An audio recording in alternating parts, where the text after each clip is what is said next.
Pennywise and racism are a lot more connected than you might think.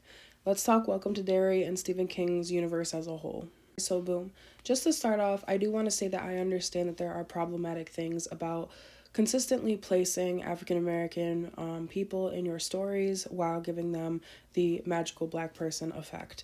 I will fully acknowledge that there is problematic connotations to that. However, I think that when Stephen King wrote his characters like Mother Abigail, like John Coffey, like Dick Halloran, like Abra, well, Abra's more recent, but I think that he did it with the intention of highlighting how beautiful and magical black people can truly be. And I think that he knows low key that black people and Native Americans are more connected to spirituality than the white race might be. And in those works, he also highlights how oftentimes these black people who are more intuitive or even more knowledgeable, in a case like Mike Hanlon, he's extremely intelligent, very well learned, very studied on everything, and yet his characters of color constantly do face racism by white people who just don't think that they could possibly have a grasp on stuff more than they do. The insert, Stephen King's best tool to show what racism truly is specifically in America, Pennywise, aka It. Pennywise crash lands in North America. And we're going to specifically focus on the United States because that's where all of these stories basically take place. Pennywise crash lands in North America and first encounters the indigenous people. Much like colonists first came to the shores and encountered indigenous people. And the first thing that Pennywise chooses to do, mind you, it's not Pennywise yet, it's just It. First thing that it chooses to do is wreak absolute fucking havoc on the natives. Sound familiar? And as we're seeing in Welcome to Derry, but also with the ritual of Chud that the Losers Club have to perform at the end of it to get it basically bottled back up, is the natives were able to basically sequester it into one area and preserve what of their culture they really had. Is they're using their culture directly to protect and preserve. Does that sound familiar? Because despite natives being pushed into the outliers of societies, into the worst cropped land, they're still able to hold on to at least a modicum of a percentage of who they are and the protection that they give to the earth. Moving on to oppressed group number 2.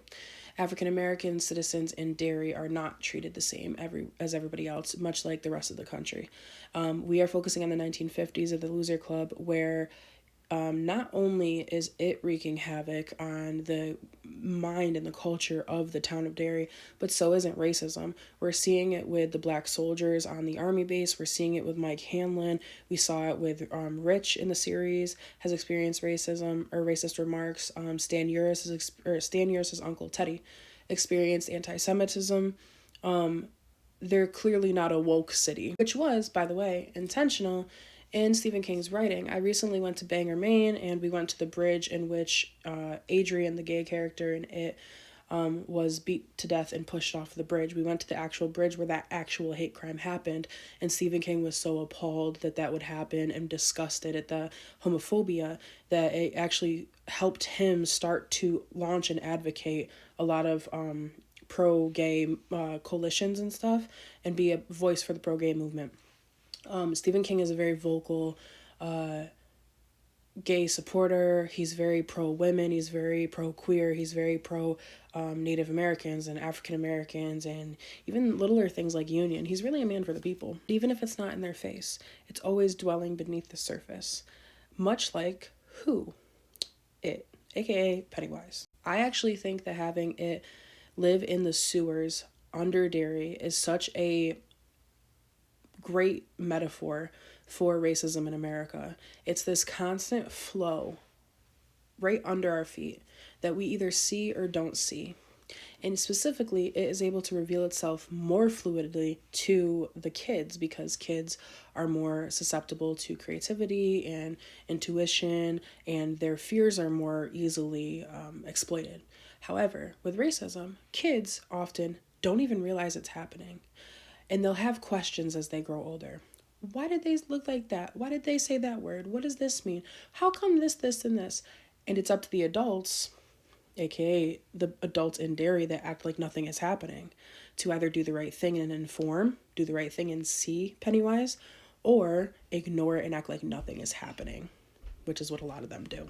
Also to be noted, Pennywise reveals himself to the loser club that we're familiar with in the 2010 movies and the miniseries to all the characters as different things. So we know that Mike gets the Thunderbird. We know that Stan gets the mummy. We know that Richie gets the werewolf. Eddie gets the leper. Bill gets his brother. What does Beverly get? Right.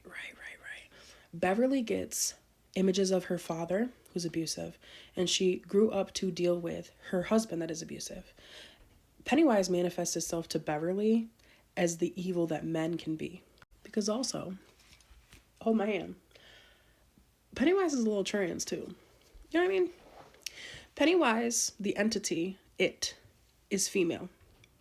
But when it comes to Earth, it takes on the moniker of Pennywise, a man. What's his name? Bill Gray. Takes on a man's persona to be scary. Because what is more scary in America than a white man? You know what I mean? We're seeing Dick Halloran, who is an icon legend. She is the moment. We're seeing him deal with generational trauma that a lot of Black children deal with from the generations before them, having to deal with worse and worse and worse trauma as we go on. We're seeing how the town, despite a literal interstellar creature killing all these kids in a theater, we're seeing a whole town be like, yeah, but the Black guy was there, so it had to have been him. Point being, I love what Welcome to Derry is doing. I love that it is focusing on race, and I love that it is holding true to the ideals that Stephen King put in place when he was trying to write about race in his works. I love that they're highlighting the natives. I think they're doing a great job. I think that Pennywise / it is an exemplary representation of how the underlying flow of racism is constantly beneath us. And we can either make the choice to be afraid of it, let it consume us, not acknowledge it, and not help. Or we can confront it face on for what it is, and we can say, I am not afraid of you, and I will not be participating in you, and make it disappear.